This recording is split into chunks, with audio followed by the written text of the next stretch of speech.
السلام عليكم كلاتكم محبر. እግዚአብሔር ይመስገን ጀምሩ በል። እሺ ዝድኻምካ ከም ትገልፆ ዝግባአኒ ዘይክገልፆ ክእል እንደ ሕጂ ነቲ ቀሪቡ ዘሎ ሕቶ መፅናዕታዊ ፅሑፍ ተባሂሉ ከዓ ርእሲ ተዋሂብዎ ስለ ዘሎ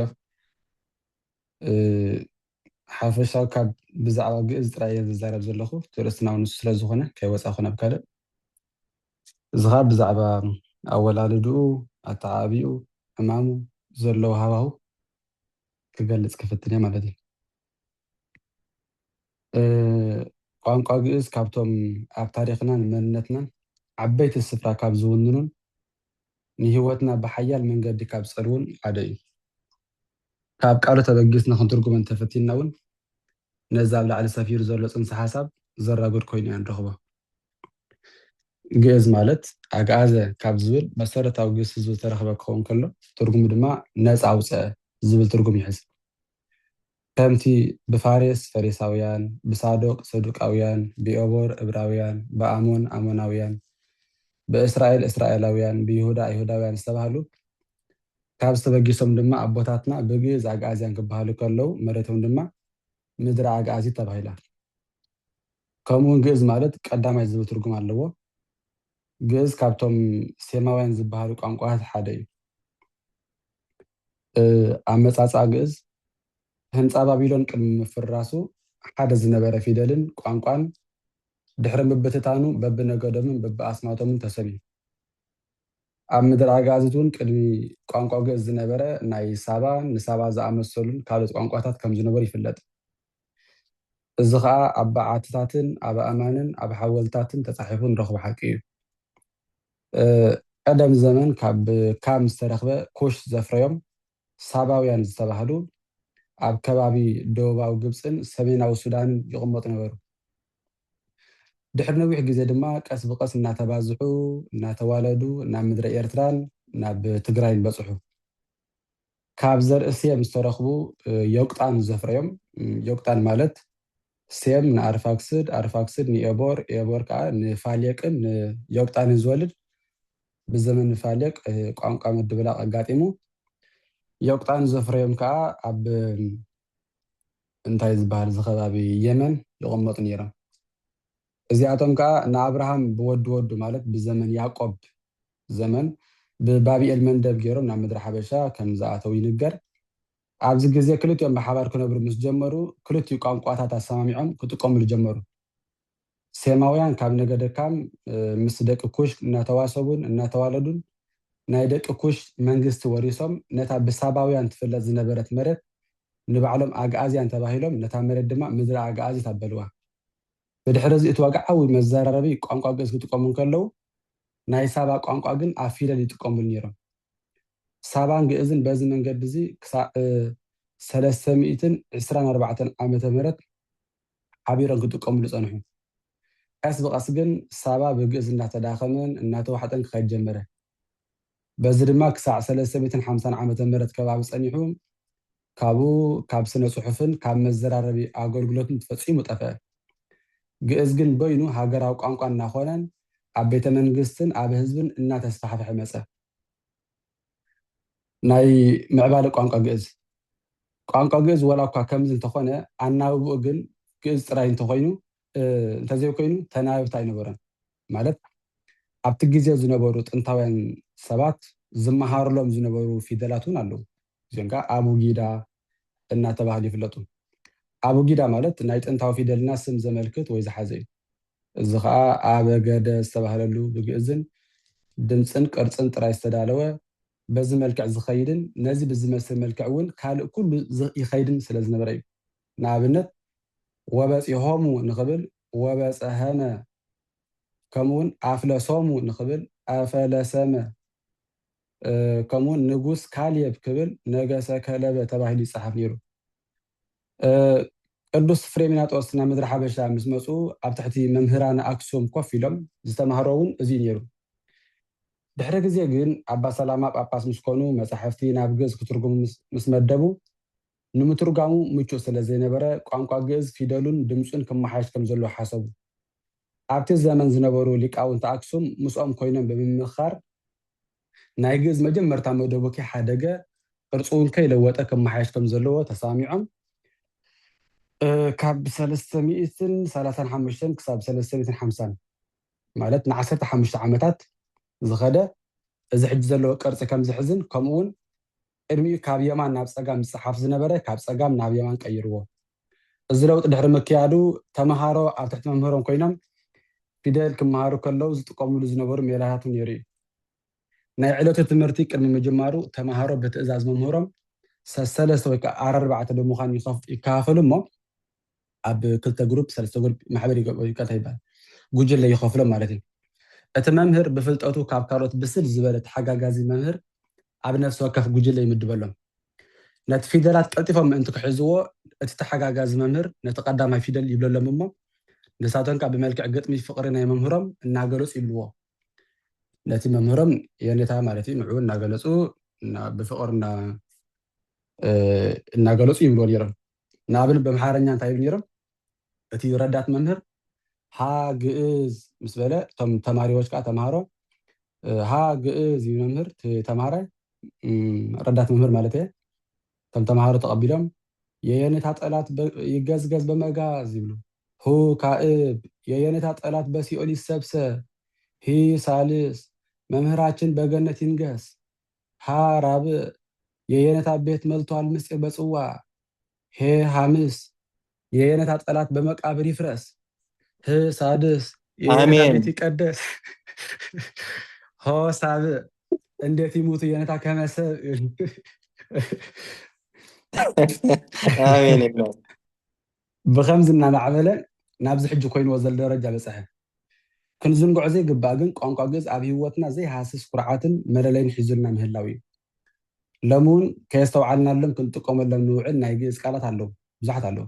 ንኣብነት ፀሓይ፣ መሬት፣ ባህር፣ ምድር፣ ሰማይ፣ ቤት፣ ንጉስ፣ ንግስት፣ መንግስት፣ ደመና፣ ልብስ፣ ምግብ፣ ገዳም፣ ፀሓፊ፣ ደራሲ፣ ኣእዋፍ፣ እልፍ፣ ኣእላፍ፣ ሊቅ፣ ሊቃወት፣ መምህር፣ ምሁር፣ ዓይን፣ ሃገር ዝብሉ ቃላት ምንጮም ግእዝ እዩ። እዞም ኩላቶም ናይ ግእዝ ቃላት እዮም። ጥራይ ንግስት ዝነበረት ንግስቲ፣ መንግስት መንግስቲ፣ ልብስ ልብሲ፣ መግቢ፣ ንጉስ ጥራይ ተቐይሩ እምበር ከም ዘለዎ እዩ። ስለዚ ናብ ቋንቋ ግእዝ ከምቲ ንግብፃውያን ሄሮግሊፍስ ዝበሃል ጥንታዊ ስእላዊ ፊደላት ዝነበሮም ንዓና ድማ ካብ ካልኦት ኣህጉር ተፈሊልና ንፍለጠሉ ፊደላት ግእዝ ብምሓዝና ብካልኦት ንርለየሉን ንኮርዓሉን ቋንቋ እዩ። ሕጂ ካብቲ ኣልዒልና ፀናሕና ክሳብ ዘመንና እንተዳ ኣምፂና ዝግእዝ ከመይ ኣሎ ኢልና እንተዳ ተተንኪፍና ኢኻ ቋንቋ ግእዝ ብሰፊሑ ኣብ ስነ ፅሑፍን ኣብ ናብራ ማሕበራዊ ሂወትን ካብ ተራ ሰብ ክሳብ ቤተ መንግስት ዘሎ ክሳዕ መፋረቕ 13 ክፍለ ዘመን ብምሉእ ሓይሉ ይዓይ እኳ እንተነበረ ካብኡ ናብ ዘሎ ግን ቋንቋ ኣምሓርኛን ትግርኛን እናዓብለሎ ስለዝመፀ ቋንቋ ግእዝ ካብ ማሕበራዊ ሂወትን ካብ ቤተ መንግስትን እናረሓቐ ኣብ ቤት ጸሎት ጥራይ እናተዓቆበ ፀኒሑን ኣሎን። ቋንቋ ልክዕ ከም ሰብ ይውለድ ይዓቢ ይመውት ከዓ። ቀደም ደቂ ኩሻውያን ሳባ ይዛረቡ ነይሮም። ሎሚ ግን ቋንቋ ሳባውያን ዝዛረብ ሙሉእ ዳርጋ የለን ክበሃል ይከኣል። ቀደም ግብፃውያን ቅብጥ ሶርያውያን ሱርስ ይዛረቡ ነይሮም። ሎሚ ግን ኣብ ቀዳችን ተዘይኮይኑ ዝጥቀመሉ የለን። ሎሚ እውን ግእዝ ህልው ድምውት ኣበዩ ዝርከብ ተባሂለ ብውልቀይ እንተዝሕተት ማእከለ ነቂሕ ወነዊም ኣሎ ኢሎም ይመለስኩም። እዚ ማለት ብቐሊል ቋንቋ ትግርኛ ልዕሊ ምዉታን ትሕቲ ህያዋን ኣሎ ኢልና ክንርዶ ንኽእል ማለት እዩ። ህያው ከይንብሎ ህዝቢ ኣብ ማሕበራዊ ሂወቱ ብምሉእ ኣይጥቀመሉን ዘሎ። ምዉት ከይንብሎ ከዓ ካብ ግእዝ ወሲድና ከምዚ ኣብ ላዕሊ ዝጠቐስክዎ ብዙሕ ቃላት ንጥቀም ኢና።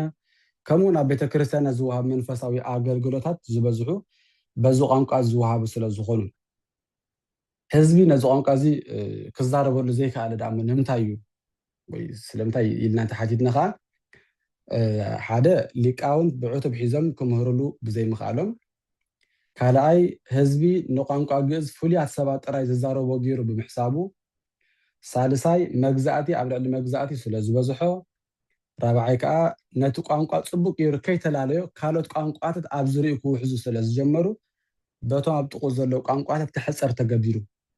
ኣብዚ ቁርብ ዓመታት ግን ኣዒንቱ ናብ ግእዝ ዝጥምት ዘሎ ይመስል እሞ ዕዮ ሊቃውንት ክፀንዕ ይግባእ። መጻሕፍትና እውን ብቋንቋ ግዕዝ ዝተጻሕፉ ስለ ዝኾኑ ንሕና እውን ነዚ ቋንቋ ንምፍላጥ ክንፅዕረሉ ይግባእ። ምናልባት ገለገለ ሰባት ሊቃውንት ንግዕዝ ካብ ህዝቢ ከም ዝሓብዎ ገይሩ ዝሓስብ ክህሉ ይኽእል እዩ። እንተኾነ ግን ሓቅነት የብሉን። ከምቲ ሃዋርያ ጳውሎስ ዝበሎ እዩ ወእመኒ ክዱን ትምህርትነ ክዱን ውእቱ ለህርትማን ወለንሁቃን ዝበሎ እቲ ወንጌልና ስውር እንተደኣ ኮይኑ ኣብቶም ዝፀፍዩ ዝተሰወረ ዝበሎ እዩ። ግዕዝ ርእሱ ዝኽኣለ ሃይማኖት ኣይኮነን። ሃይማኖትና ነፅናዓሉ ንገልፀሉ ርቱዕ ቋንቋ ዳ እምበር ቋንቋ ንባብ ግዕዝ ንምምሃር ንትጋህ ንባብ ተጋጊኹም ኢሎም ዝቐዝፉ መላእኽቲ እውን የብልና። ኣብ ዝሓለፉ ዘመናት ካብ ተራ ሰብ ክሳዕ ቤተ መንግስት ኣብ ኣገልግሎት ዝነበረ ቋንቋ እዚ ስለ ዝኾነ ዓብይ ይበሃል ነይሩ። ሎሚ ከዓ መዓልታዊ ነጥፈታትና ብትጋት ስለ ዘይንጥቀመሉ ንእሱ ኣሎ ክንጥቀመሉ ብዘይምኽኣልና እውን ኣብ ቤተክርስትያን ተዓቂቡ ኣሎ እሞ ካብዚ ወሲድና ንጠቀመሉ። ቋንቋ ግዕዝ ጥንታዊ ከም ዝነበረ ኣብ እዝኒ ኩሉ ስለ ዝበፅሐ መፅሓፎምን ብኩሉ ፍሉጥን ጥንታዊ ንክገብሩ ቁርኣን ብግዕዝ ኣሎ ዝብሉ ክህሉ ይኽእል እዮም። ፈፂሙ ግን ካብ ሓቂ ዝረሓቐ እዩ ዘረባ እዩ። ብቋንቋ ትግርኛን ኣምሓርኛን ከይተረፈብካ ብከፊሉ ካብ 2000 ዓመተ ምህረት ንድሓሪ ክፅሓፍ ዝተፈተነ ጠባይ ግዕዝ ናይ ቋንቋ ግዕዝ ጠባይ ከም ካልኦት ቋንቋታት ተመሳሳሊ ፊደላት ዘለዎም ኣብ ምጥባቅን ምልህላህን ዝፈላለዩ ኣለዉ። ንኣብነት እምነ ኢሉ ከይጠበቐ ክነበብ ከሎ ኣዴና ዝብል ትርጉም ክህብ ከሎ እምነ ኢሉ እንተጠቢቑ ከዓ ካብ ዝብል ትርጉም ይህብ። ልክዕ ኣብ ትግርኛ እውን በላ ኢልና እንተፀቂጥና ኣንቢብናያ ሕረማ ወቃዕያ ዝብል ትርጉም ክህብ ከሎ በላ ኢልና ኣፍኪስና እንተንቢብናያ ከዓ ነገራ ተዛረባ ዝብል ትርጉም የስምዕ። ስለዚ ኣብ ግዕዝ ከምዚ ዓይነት ቃላት ክንረክብ ከልና ክንደናገር ኣይግባአናን። ተፈፀመ በሰላም እግዚአብሔር ተጽሕፈ በአጻብዕ ዚአየ ጥበቡ ይበል ጥበቡ ቃል ህይወት ይገርም ብጣዕሚ ኩላትኩም ብሓፈሽ ብጣዕሚ ፅቡቅ ይበለ ጥበቡ ፅቡቅ ኣገላልፃ መጀመርያ እንተፀቢቑ ያው ድሒሩ እውን ስለዘይሓምቕ ካብ መጀመርታ ጀሚሩ ክሳብ መጨረሻ ከምዚ ክትሰምዕዎ ፀናሕኩም ከምዚ ክንሰምዖ ፀናሕና ውሕሉል ብዝኾነ ናይ ትግርኛ ቃላት ወቂቡ ክስማዕ ፀኒሑ እሞ ቃለ ህይወት የስማዐና ብሓቂ ንኩልኩም ማለት እዩ። ስለዚ ደጋጊመ ዝብሎ ተስፋ ኣለና ቤተክርስትያንና ተስፋ ኣለዋ ማለት እዩ። ስለዚ ሕጂ ቀጥታ ናፍቲ ዘሎ መደብ ማለት ዝገርመኩም ነገር ከዓ ሓደ እንታይ ኩሉ ግዜ ዝድነቐሉ ዝግረመሉ ነገር ሓደ ኣሎ ያው ምናልባት ተደጋጋሚ ዳ ኮይኑ እምበር እቲ ዘለና ግዜ ብጣዕሚ ንጥቀመሉ ኣለና ማለት እዩ። ኣብቲ ዝተሓሰበ ሰዓት ናይ ጉባኤና ወንበር ንውደሉ ሰዓት ናይ 4 ስነ ሓሳብ ተጠቕሊሉ ፍቲ ሰዓት ንሱ ምውድኡ ከዓ ከምቲ ደጋጊመ ዝብለኩም መማእኸልና መንፈስ ቅዱስ ከም ዘሎ ዘረጋግፅ እሞ ብጣዕሚ ዝገርም ሕጂ ናብቲ ሕቶ ኺዱ ናብ ጥበቡ ዝኾነ ካብቲ ዘቕረቦ ሓሳብ ዘይተረድአኩም ወይ እዚኣ ከመይ ኢኻ ሓሲብካያ ዝብል ነገር እንድሕር ዳኣ ሃልዩ ኣብኡ ኣብ መጨረሻ ያው ናይ ኩላህና መደምደምቲ ገርና ንውዳይና ማለት እዩ።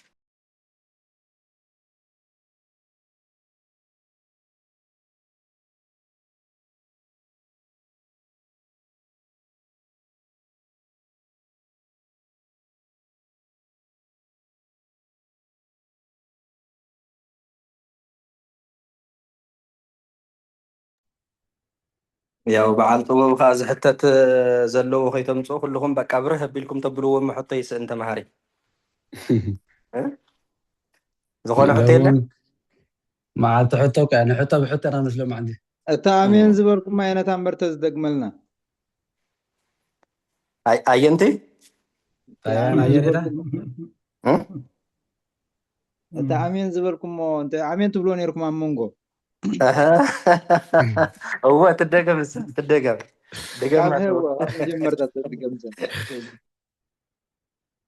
በል ንስኻ በለለይ ረዳት መምህር ኢሳያስ ها ግዕዝ ሁ ካዕብ ሂሳልስ በብሓደ በለለይ እሞ ኣነ ክምለሰልካ እሺ ከምማሩ ስለ ዝነበሩ የየነታ ጠላት ይገዝገዝ በመጋዝ ኣው ሁ ግዕዝ የየነታ ጠላት በሲኦል ይሰብሰብ ሂ ግዕዝ ኧረ ሂ ሳልስ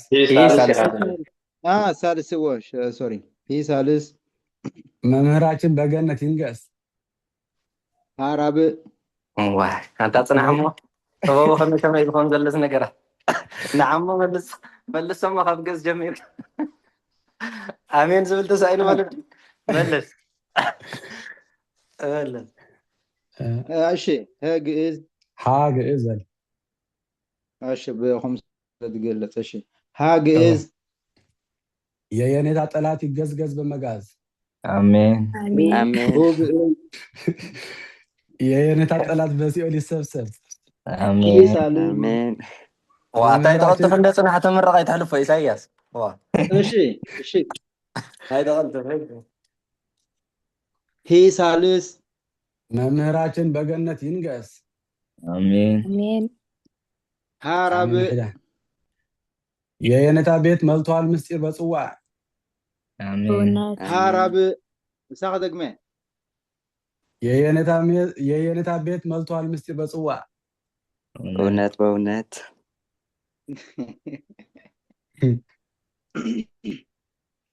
ሄብ በሐምስ የየኔታ ጠላት በመቃብር ይፍረስ አሜን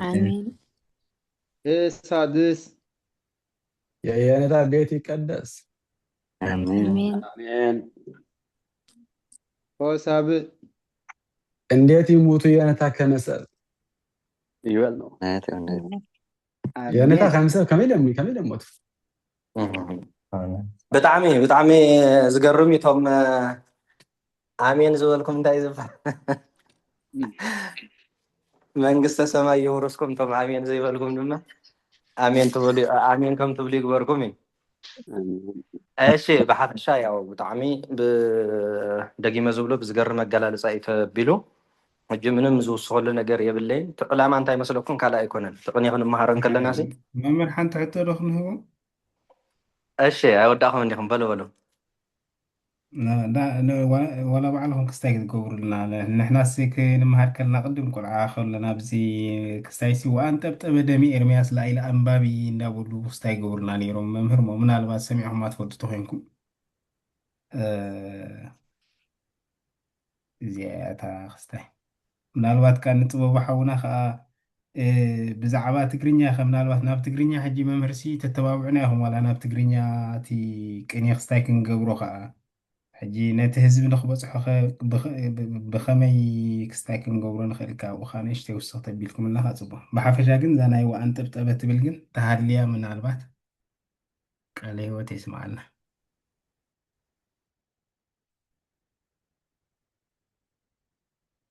ናባኸያ ጥበብ ናባይ ደ እስኪ ልቢ ገረስ ከም ተቐዲሞ ቦሽ ጴጥሮስ ዝበሉ ድገመሎ መነፅር ኣቢልካ ሎ መዓልቲ ናትኩም እዩ ናተይ መዓልቲ ካሊእ ምናልባት ተሰሚዕኹማ ማለት እዩ ከምኡ ኢሎም ይግስፁና ነይሮም እንድዮ ወአንጠብጠበ ደሚ ኤርምያስ ላኢለ አንባቢ ከንብብ ከሎ ምስ ሰምዖ ሲ በቃ ይሰብሮ ነይሩ ነቲ ንባብስ ሕጂ ከም መርገም በቃ ንብዓት እቲ ደምና ትንቢተ ኤርምያስ እንዳንበበ ከሎ ከምኡ ኣጋጢምዎ ገለውልና ነይሮም ከምኡ ኢሎም ስግሱፅና ነይሮም ዝኾነ ሕጂ ኣባይ ቤናይ ድያ ዋላስ ከምኡ ነይሩ እዩ ምናልባት እወ ፅቡቅ ኣለኻ ኣብ ድርሳኒ ሚካኤል ኣሎ ከምኡ ዝብል ወኣይኒ ኤርምያስኒ አንጠብጠብ ኣሃደ ኣንባቢ ገልፅ ዝብል ተወሳኺ እውን ሰበይት ገደፍ ኣሃቲ ቃል እማንባቢ በኪ ቅዱሳን ዝብሉን ኣሎ ከምኡ ዓይነት ንባባት ኣሎ እታ ታርእስቲ ግን እታ ሕቶ ዝነበረት ናይ መላእክት እያ ነይራ ንባብ ክትጋጊ ከለካ ግእሲ ዝቀዝፍ መልኣክ ኣሎ ድዩ እያ ትብል ነይራ ስለዚ እቶም ዝምህሩ ዝነበሩ ሰባት ናይ ባዕሎም ዝኽተልዎ ነይርዎም ነቲ ሰብ ንምሓዝ ፅቡቅ ገይሩ ንምምሃር ኢሎም ንምፍራሕ ዓይነት ዝጥቀምሉ ዝነበሩ እንተዘይኮይኑ እምበር ዝቐዝፍ መልኣክ የብልናን ኩላትና እውን ገሊፅና ኢና እታ ናይ ኤርምያስ ዝበልክያ ግን መፅሓፍቲ ኣላ ተወሳኺ እውን ሰበይት ገደፍ ኣሃቲ ቃል እምኣንባቢ ይበክዩ ቅዱሳን ዝብል እውን ይርከብ ማለት እዩ ናብ ካልእ ኣርእስቲ ከይጠልኩ ይሓጥሎ ማለት ዲ ይሓጥሎ ተሰብ ዲና ክንብልስ ወይስ እቶም ቅዱሳን ይህሰይለው ኢና ክንብል يحط دي خالكني وتعجي نباب اي تبلاشي مسمحتا ايكونتن مسمحتا مسدا قال يكونتن عندي بكايا ساكن كا تصبق جن زاناي ارمياس سبحالتن زاناي سويد تقدم هاتي قال مانبابي زبلنايا ابتناي درساني بكايا كنت خبا نخل ندينا حجي ابو انتاي زلو ናይ ዝኾነ ንባባት ድርሳን ክንበብ እንከሎስ እቶም ቅዱሳን ዓለም ክሰምዑ ይመፁ ምክንያቱ ቅዱሳን ህያዋን እንዳንበር ምዉታን ኣይኮኑን ይመፁ እሞ እቲ ኣንባቢ ነቲ ቃላት ክሰባብሮ እንከሎስ ይበኽዩ ሕጂ ኣበይ ከም ዝተፈፀመ ከምዚ ኣይረኣኾን እንደ ግን ኣብታ መፅሓፍ ዝረኣኻት ሰሚዑ ኣብ ድርሳን ሚካኤል ኣላታ ናይ ኤርምያስ እንዳበብ እንከሎስ ኣብቲ መፅሓፍ ንብዓት ከም ዝነጠበ ይነግር ስለዚ ትሰብ ስለ ዝሰበሮ ሓጢአተኛ እዩ ከምኡ ዝብል ኣስተምህሮ የብልናን ተዋና ነገር ናይ ሊቃውንቲ ዝነበረ ጥበብ ግን እቲ ተምሃራይ ከመይ ገይሩ ንፉዕ ኣንባቢ ኮይኑ እቲ ወዳቂ ተነሽ ተጣይ ሰያፍ ኩሉ ነገር ኣፅኒዑ ኣብቲ ንባባቱ ንባዕሉ ተማሂሩስ ነቲ ሰብ ከመይ ገይሩ የረድኦ ንኽብርትዕ ኢሎም ዝጉስጉሱ ዝነበሩ ኮይኑ ይስማዓኒ ማለት እቲ ትናቶም ስነ ሓሳብ ሕጂ ገለገለ እንታይ ዝብል ነይሮም ኣብ ግዜ ቅዳሴ መላእክቲ ይወርዲኦም ከም ሻሽ ይንፀፉ ከም ቆፅሊ ይረግፊኦም ስለዚ ተተንቀሳቀሰ ስለ ንረግፆም እዩ ዝብሉ ነይሮም እዚ ግን መላእክቲ በኣና ዝርገፁ ኮይኖም ኣይኮኑን ከምዚ ንመፋርሒ ዓይነት እዩ መላእክቲ ብርግፅ ኣብ ግዜ ቅዳሴ ኣብ ዘይብሉ መላእክቲ ንቤተ ክርስቲያን ከባቢ 600 ዝኣኽሉ መላእክቲ ይሕልውዋ ይብል ኣብ ግዜ ቅዳሴ ግን ኣእላፍ ዝኾኑ ኣእላፍ መላእክቲ ወሪዶም ምሳና ስለ ዝቅድሱ ንክብሪ ንክንብል ኢና ዳ ዘይንቀሳቀስ እምበር ሓደ ሰብ ካብ ቦታ ናብ ቦታ ስለ ዝተንቀሳቀሰ ንመልኣኽ ንሚካኤል ይረግፅ ንገብርኤል ይረግፅ ማለት ኣይኮነን ግን ቅድሚ ሕጂ ግን ከምኡ ኢሎም ዝሕዝዎ ነይሮም እቲ ተተንቀሳቀስካሲ ነቶም መላእክቲ ትረግፆም ከም ቆፅሊ ረጊፎም ከም ክዳን ተነፂፎም ስለ ዘለዉ ዝብል ኣስተምሮ ነይሩ እሞ እዚ ነቲ ሰብ ንምምሃርን ከምዚ ቁርብ ፍርሓት ንኽሓድሮን ተባሂሉ ዝነገር ዝነበረ ቃላት እዩ እዛ ዝበልካ እዛ ናይ ንብዓት ከዓ ወይ ከዓ እዛ ናይ ምሕጣእ ከዓ ምስ ምሕጣእ ዝተራኸብ ነገር የብላን ግን ኣብቲ ክነንብቦን ከለና ፅቡቅ ጌርና ከነንብቦን እቲ ሰምዓና ዘለውን ክምሰጥ እንተደኣ ኮይኑ በቲ ነንብቦ ዘለና ፅቡቅ ምስ ነንብቦ እዩ ስትብርብር ኣቢልና እንተደኣ ኣንቢብናዮ ግን ዋላ ሰምዓና ዘለውን ክርድኦ ኣይክእልኒ ንሕና እውን ኣይርዳእናን ሕጂ ብሓፈሻስ እቶም ናይ ሊቃውንቲ ጥበብ ዝጥቀምሉ ዝነበሩ ኮይኑ ይስማዓኒ እቶም ዘንብቡ ንፉዓት ኣንበብቲ ምእንቲ ክኾኑ ቀደም ዘመን ኣናጉንፂት ዝበሃል ኣንባቢ ናይ ቤተክርስትያን ሽመት ይወሃብ ነይሩ ቅድሚ ዲቁና ምውሳዱ ኣናጉንፂት ይኸውን ነይሩ ኣንባቢ ይኸውን ማለት እዩ ሕጂ ግን ተኺልካ ናብ ዲቁና ስለ ዝኾነ ንሱ ከዓ ስለ ዝተረፈቲ ታሕቲ ዘሎ ማዕርግ ካብ ታሕቲ ዘዋይ ዘሎ 4 ሕጂ ንዑ ተባሂሉ ዝንገር ኮይኑ ይስማዓና ይባይ ክሪኦ ከለኹ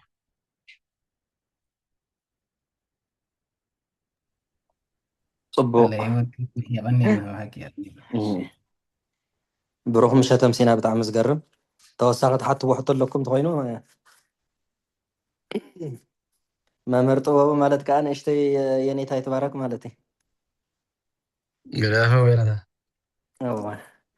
ብሓፈሻ ኣንባቢ ኩሉ ግዜ ተንብብ እንዳሕራ ኮይንካ ዘንብብ እንታይ ዝበሃል ይዕንብብ ረዲኹምኒ ዝያዳ ሕጂ ከም በዓል መምህር ጥበቡ ዝኣመሰሉ ፍቲ ናይ ስብከተ ወንጀል ናይ ቤተክርስትያን ዝፀንሑ ሰባት ነቲ ግእዝ ክፈልጥዎ ከለዉ ኣብቲ ሕብረተሰብ ዝመፅእ ለውጢ ብተኣምር መቃ ብሓንሳብ ዝቕየር እዩ ማለት እዩ ወላ ሓንቲ ዘጠራጥር ነገር የብሉን ስለዚ መምህር ጥበቡ እውን ንዘለካ ግዜ ተጠቂምካ ብዙሕ ኣብቲ ቤተክርስትያን ታራ ከም ትፃወት ዘለኒ እምነት ውሕዶ ኣይኮነን ብጣዕሚ ብዙሕ እዩ ኣምላኽ ጥራይ ጀሚርናዮ ዘለና ፍፃሜ የብቅዓና እምበር ብጣዕሚ ኩልኩም ኣብዚ ዘለኹም ሰብ ተስፋ ኢኹም ከንቱ ዝኾነ ሰብ የብልናን ነይሮም ናዮም ከንቱ ዝኾኑ ሰባት ኣትዮም ነይሮም ግን ወፂኹም ተመሚኹም ቶም ሰሰርናይኩም ኢኹም ትሪፍኩም ዘለኹም ናይ ብሓቂ ረድኤት ዘለኩም ቅንኣት መንፈሳዊ ቅንኣት ዘለኩም ሰባት ስለ ዝኾንኩም ኣነ ከዓ ብመንፈሳዊ ቅንኢ እታ ዘለካ ሊቃውንቲ ቦታተይ ዝተምሃርክዋ ከይደንገኹም ወይ ይካል እንተ ዝሆን እምበር ተንዘለዋ ንእሽተይስ ኮፕ ጌርኩም ተተወስድዎን ቀልጢፍና ለውጥ ንገበርና ነርና ኣይኸውንን ግን እና ብጣዕሚ ፅቡቅ እዩ ዘሎ ኣብዚ ምናልባት ንዓይ ተሓትን ሕቶ እንዳሕር ሓቲና ባይ ዝምለስ እንተሃልዩ ያው በቃ ምንም ዝውሰኽ ነገር ዘለዎ ኮይኑ ስማዕ ንነብርህዮሞ እዮም ገሊፆሞ እዮም ኣብዘን ዝነበራ ግን ከመይ ነይሩ ያው እዚ ድሓን ደው ነብሎ እሞ ናይ ባዕልና ስታይ ንዘራረብ ማለት እዩ